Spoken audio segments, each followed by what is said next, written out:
Welcome to History Comes Alive, the podcast that takes you on a deep dive into a new historical topic every episode. Join us as we explore the nuances of historical events you probably didn't learn about in school. Here's your host, Jeff Nichols.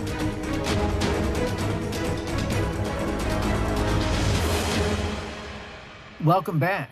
We've come a long way in our narrative of how the Puritans came to dominate New England.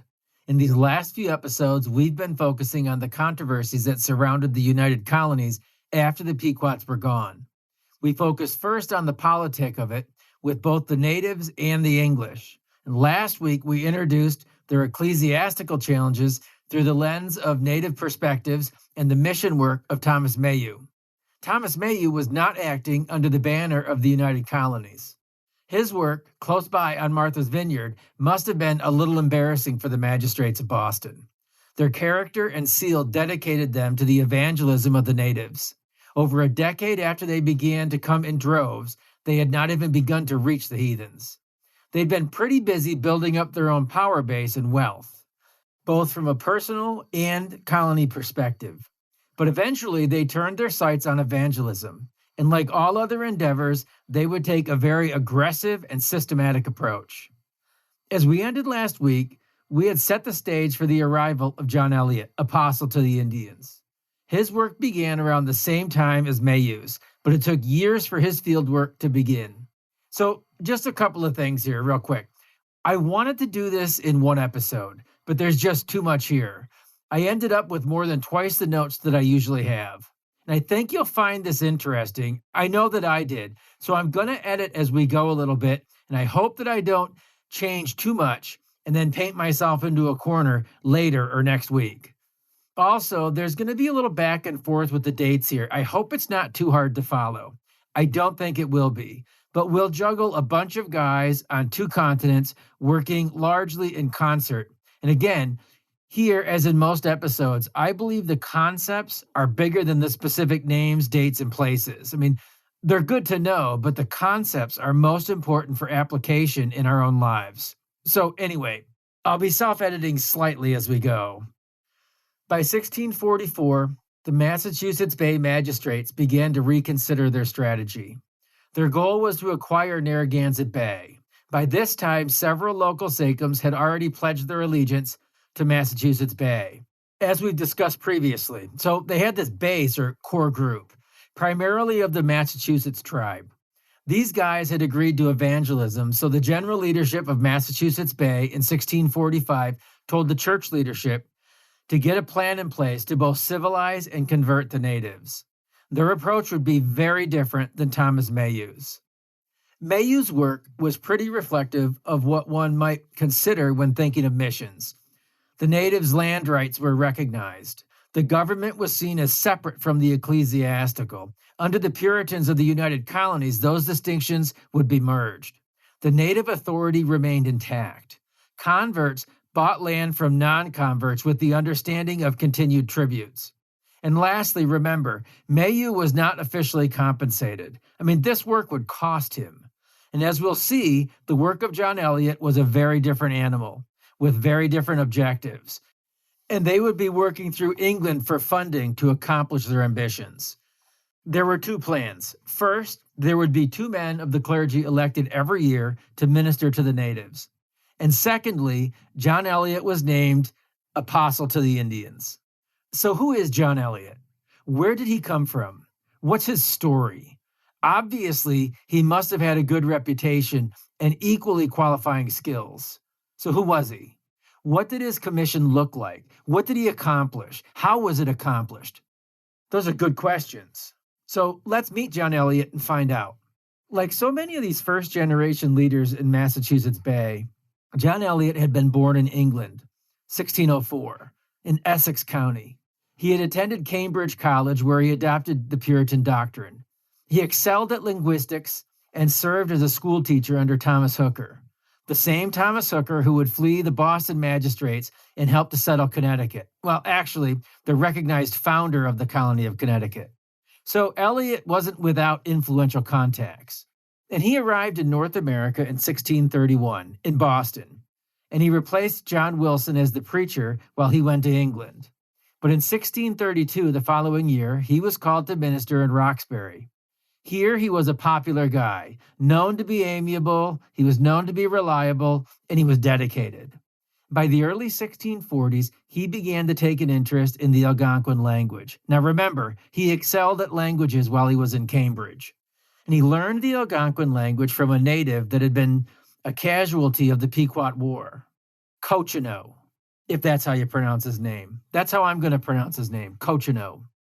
Now, I say casualty of the Pequot War because this man was from Long Island.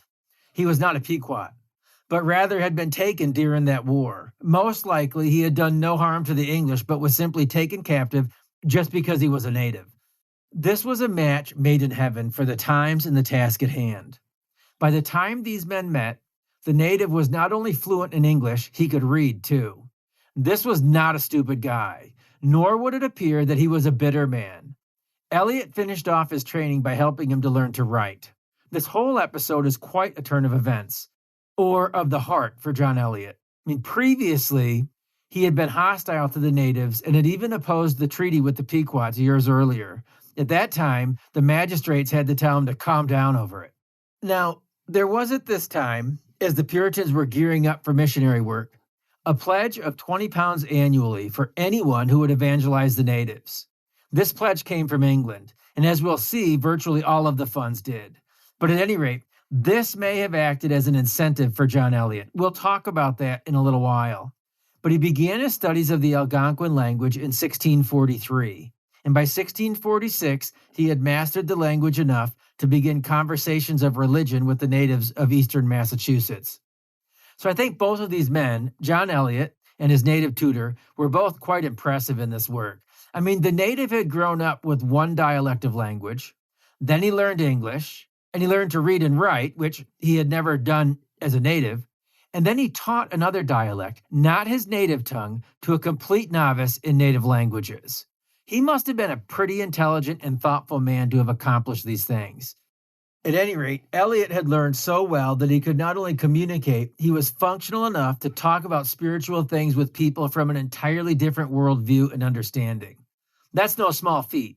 If you've never given much thought to this kind of work, it's similar to political diplomacy. You've not only got to understand the words and nomenclature, but also the slang and the regional nuances. You have to first understand the other person's beliefs. In the case of religion, of sin and redemption, how they understand the world that they live in. Then you have to work through those convictions and begin to show how your view, a contrary view, is superior. Politically, socially, or religiously, that can be a tall task. If nothing else, John Elliott was pretty smart and pretty dedicated to the stated objective. He even managed to translate the Bible into Algonquin. It would appear that Cochino may have been an authentic conversion to Christianity. The record shows that he had been awaiting admission into the Dorchester Church. The Puritans would not have had a problem admitting him to the church if they thought he was converted. There was already a Negro, as the Puritan record states, among the members. So ethnicity and race didn't matter to the Puritans as far as conversion went, but proof, as much as a man can tell, did. At any rate, Cochino was eventually granted his freedom, and it's presumed that he returned to Long Island. So the eventuality of missions was recognized long before the action. Again, there had been some accidental missions. One of the realities they faced once the conversation got serious was the expense of it all. The expectation would be total change in native life. And that would take clothes and tools and education and money. Lots of money. Money Massachusetts Bay was not willing to spend personally. And so in 1641, they sent a delegation to London to secure funding for missions. Just as the political and civil systems were collapsing, Hugh Peter, Thomas Weld, and William Hibbins went to England. And yes, if one of those names sounds familiar to our story, that's because it is. Thomas Weld was also the man tapped to challenge Roger Williams and Samuel Gorton, the man tapped to present the United Colonies' position, the man who lost that battle with Roger Williams and Samuel Gorton. But he would find partial success in this endeavor. And they used the idea or the argument of Harvard College as a tool for evangelism, both for Englishmen to study and for natives to live. And they requested funding for that end. And Thomas Well did receive 355 pounds for the idea, but that money evaporated. I mean, some may have gone to the transport of 4 indentured servants. That's what some people think the record may state. But the details have remained very blurry. The claim was that it had to have gone to good use, but there was nothing recorded as to actually where that money went, and it certainly never went to native evangelism. So it's a little shady. This trip also is where the commitment in 1644 by one Lady Mary Armine pledged an annuity of 20 pounds to support the preacher of the natives, whoever that might be. And it's the same 20 pounds that John Elliott received beginning in 1647. Oddly enough, just like the 355 pounds, there's no record available to show where the money went for the first few years. It had not been until 1646 that anything but irregular visits were made to the natives. So that money is missing as well. The English of England were genuine in their support, and they were also very organized. The English of New England were genuine in their quest for dominance, and the propaganda mingled with sincerity from the beginning. I mean, after all, they had a reputation to maintain. So we want to talk about this first deception then. And I'll say this is the deception number 1. It's one of 6.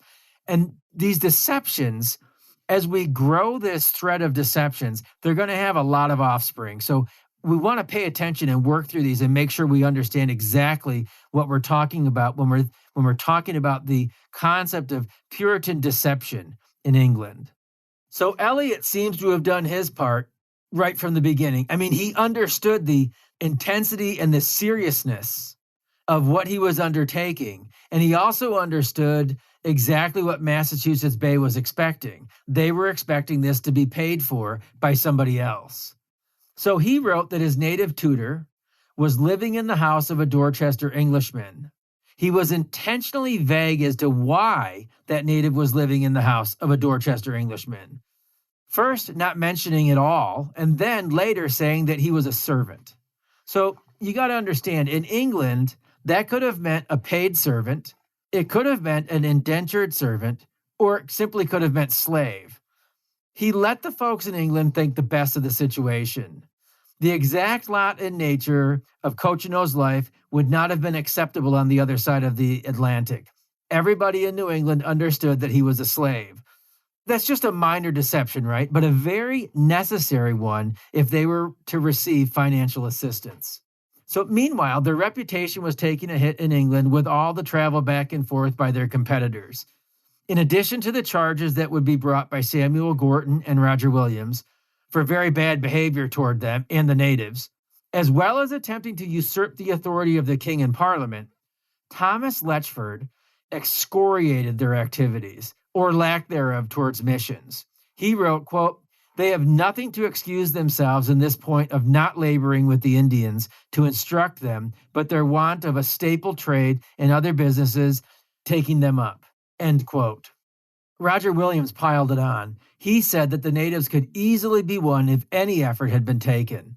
His challenge was why they were pushing so hard now to evangelize the natives. I mean, that's pretty slick, right? On all parts. The Massachusetts Bay Magistrates were interested in land acquisition, and Roger Williams knew it. And this put them on the defense as to why they really wanted Narragansett Bay. A lot of energy is being spent here, and we usually think of these guys as mild-mannered, humbled colonizers, headstrong and deliberate, but almost gentle, soft-spoken, and vulnerable. That's not the case. But life was moving pretty fast, and in 1644, with all the deception around Mayantonomo's death and the threats of further English aggression, and the reality that they would remain unchecked, many of the area native sachems put themselves under the authority of Massachusetts Bay. And they got nothing for this submission but the promise of security. I mean, that sounds kind of ominous in itself, doesn't it? Think of how squeezed these proud groups must have felt between the English and their stronger, vying for position native neighbors.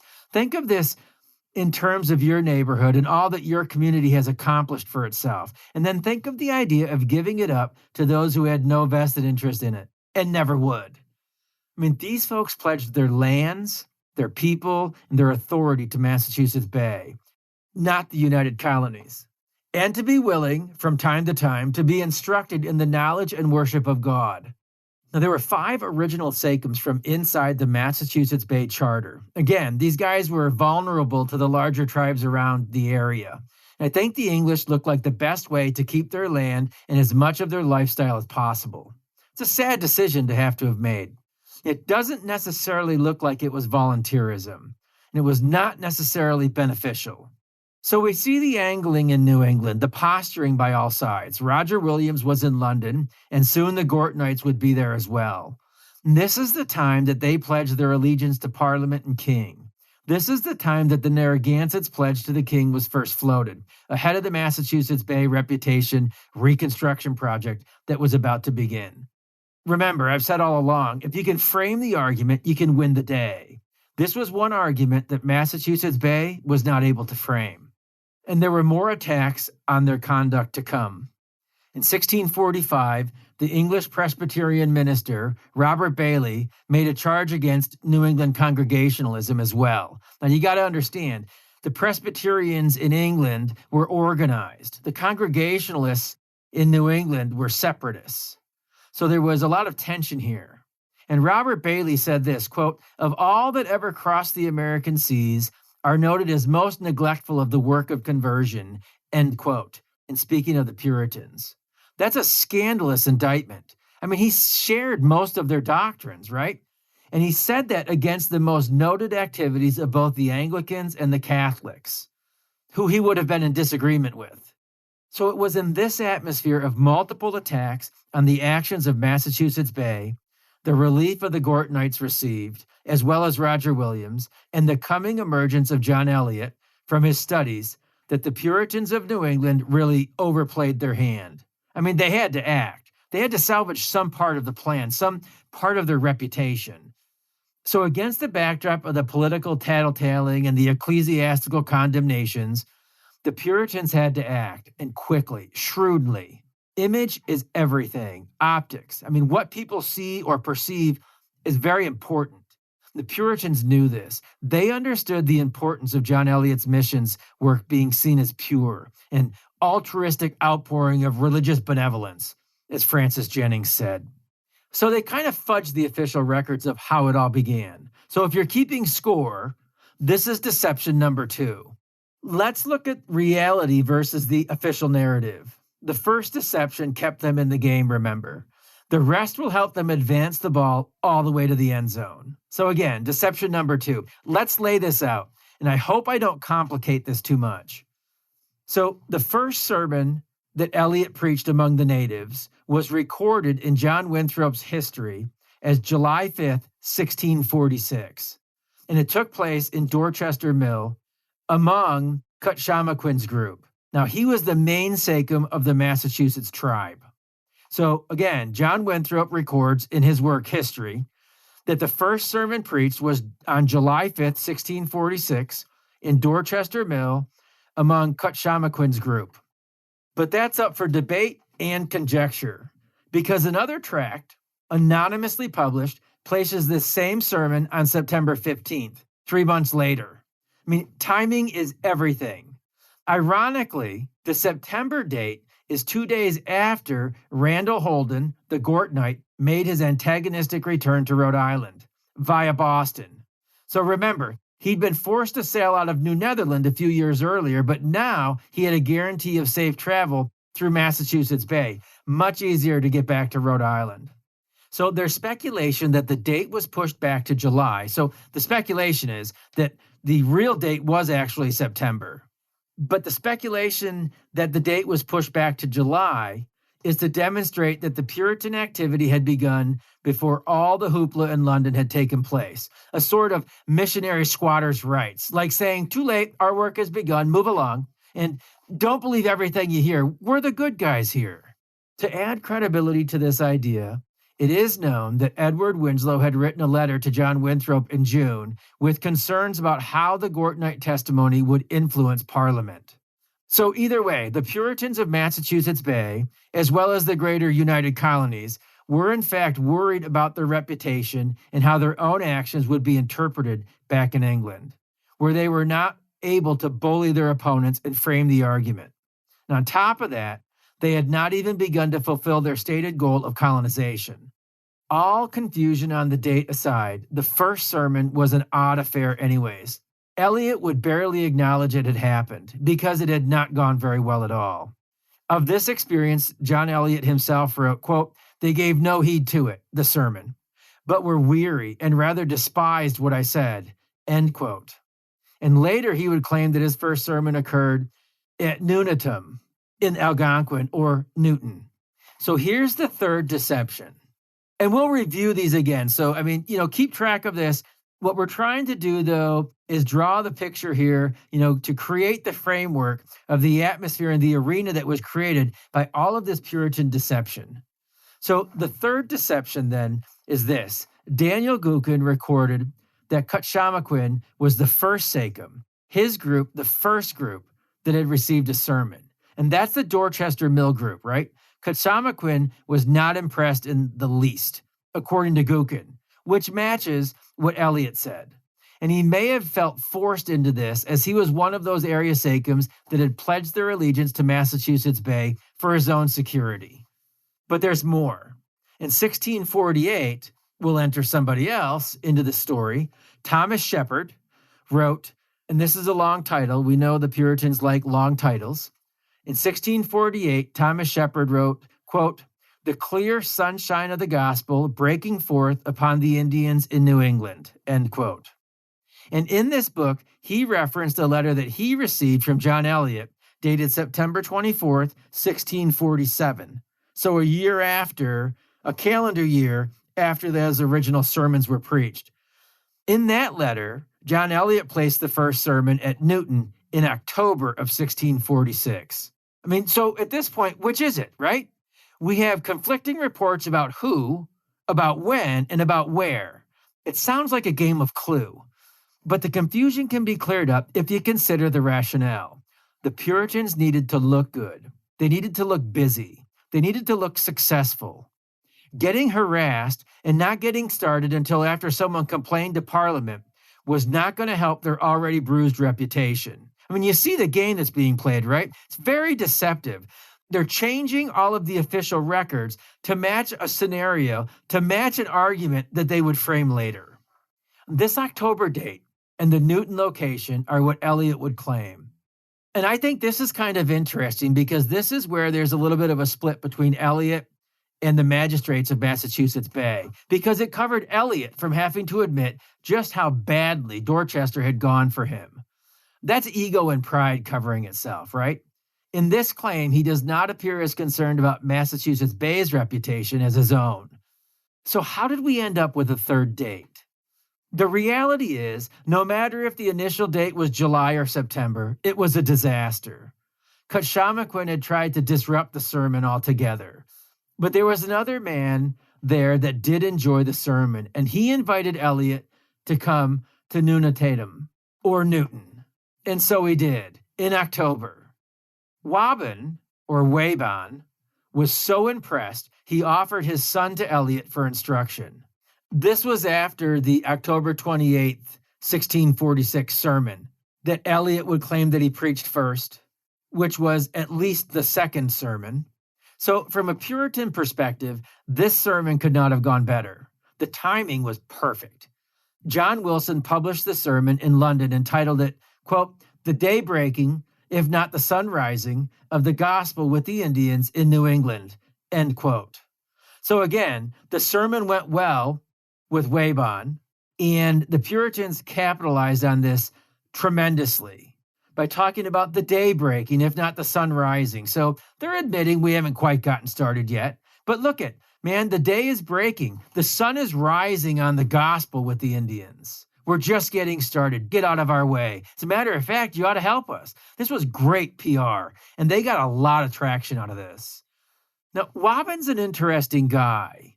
He's a pawn, really. He was billed as a new sachem by John Winthrop for the consumption of the English society. But the reality is that he was never mentioned before. There's no record of his sacumship. There's no record of him replacing a sacum. There's no record of him being made a sacum by the natives. What there is a record of is that Wayban was elevated to his status by the English. John Elliott himself wrote of Wayban that he was a man of gravity and chief produce and counsel among them, but he was no sacum. Winthrop called him a new sacum. Wayban was actually labeled a, quote, chief minister of justice, end quote, by Edward Wilson. You see how confusing all of this is? Wayban's being recognized as a sacum. He's a new sacum. Then he's being recognized as a man of gravity and chief produce, but not a sacum. And then he's given the title of chief minister of justice. And that is, to clarify, a chief justice of the English law, or Puritan wishes, frankly, or manipulation, if you want to call it what it appears to have been. The English seem to have invented the title and made their own distinctions between sacums of the blood, native sacums, and civil rulers that they installed, completely undermining the political and hierarchical order within native society, just ignoring it. I mean, it's really quite obnoxious. It's quite the opposite of Thomas Mayhew, isn't it? Which leads us to deception number 4, again, if you're counting. These sermons were brutal. I mean, I think they'd even try the hardiest disciple of Christ today or in any other time. Organized by subject and catechism, records indicate that they would include a 75-minute sermon followed by 3 hours of questions and answers. And the opportunities kept coming.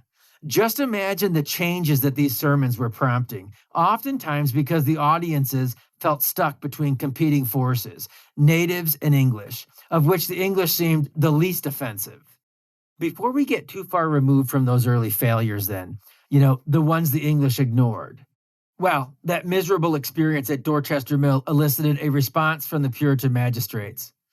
That miserable experience that John Elliott denied elicited a response and a change in approach. So John Elliott doesn't mention that this ever happened, while the magistrates have on record the decisions they made because of it. You see how deceptive this all is, how easy it would have been back then to sweep this all under the rug. At any rate, because of the disaster at Dorchester Mill, the Puritan magistrates reorganized Indian oversight. So they took a different approach to how they would deal with the Indians. And secondly, they decided to squash native religion. So it wasn't enough just to evangelize the natives. They were going to do whatever they could to get rid of the native religions that they held to. And thirdly, they planned a separate location for future praying Indians. So they were actually going to divide the population. Let those 3 simple points sink in. That they were just going to decide how they would politic the Indians, that they would just eliminate the Indian religion altogether.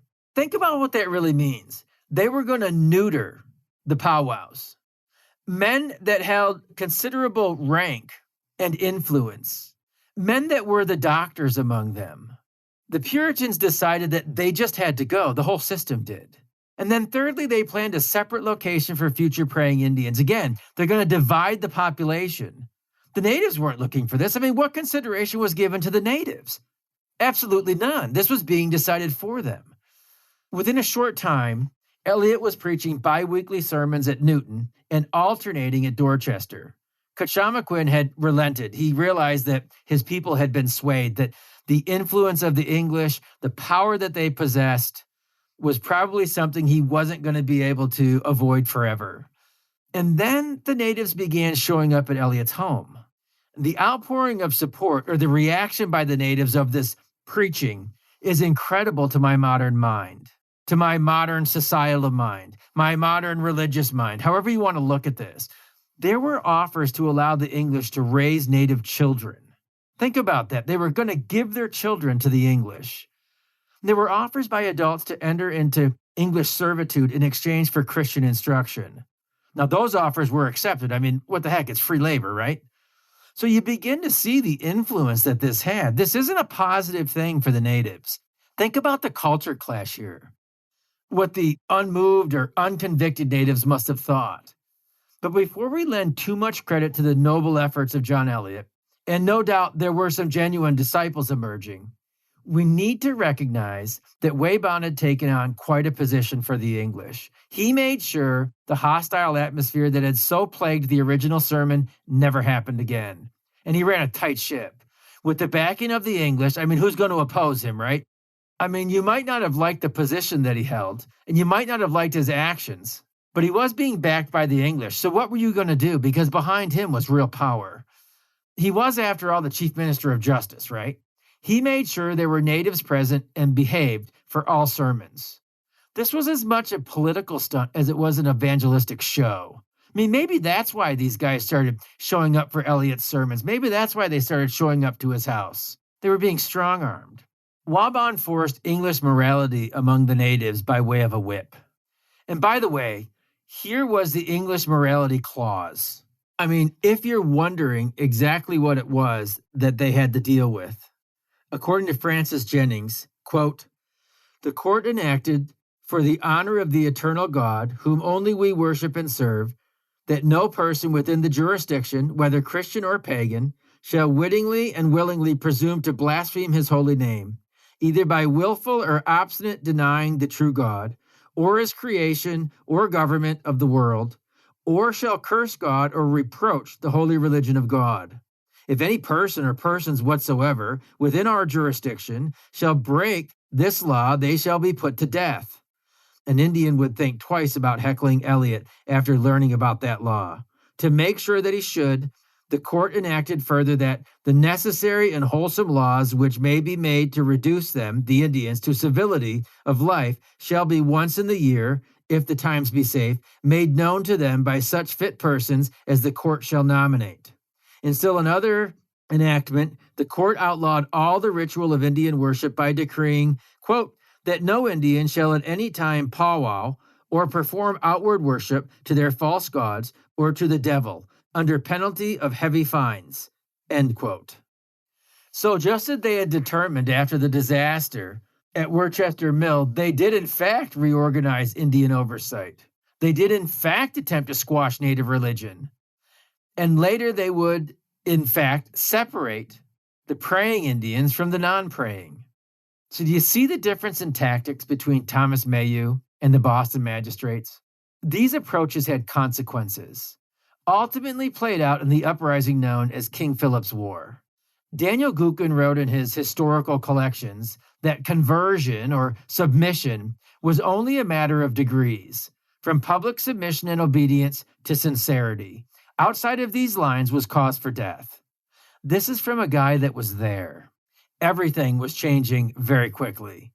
So to recap, we've exposed 4 deceptions by the Puritans as they launched their missions. Do you remember them? The first one was that John Elliott confused the nature of cochineal servitude. He allowed the English in England, who would be his benefactors, to believe something that wasn't true. Secondly, the official date of the first sermon appears to have been intentionally moved back 3 months to give the impression that the Puritans had started their missions work long before any bad report had been argued to Parliament. Thirdly, Daniel Gookin recorded that the first sermon was in Dorchester amongst Cutshamaquin's people in September, and he noted it went horribly. And John Elliott admitted that fact as well in another letter. However, the date, place, and audience of the first sermon was not acknowledged by Thomas Shepard, who quoted John Elliott's letter, placing the date in October at Newton among Wayborn's people.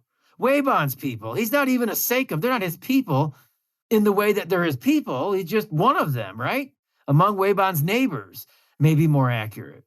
And then fourth, Wayborn was presented as a new Sachem. He was given an English title and a role with their backing.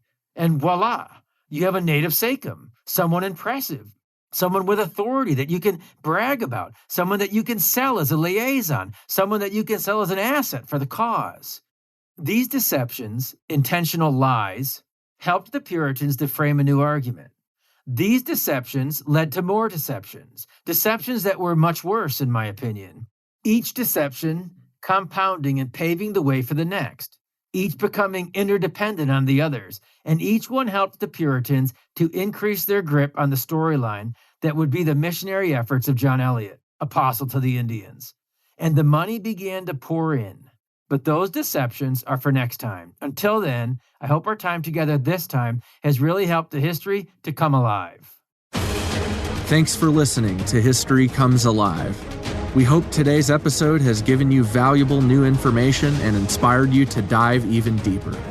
Don't forget to check out Jeff's website, historywithjeff.com, and engage with Jeff across all your favorite social media platforms at History with Jeff.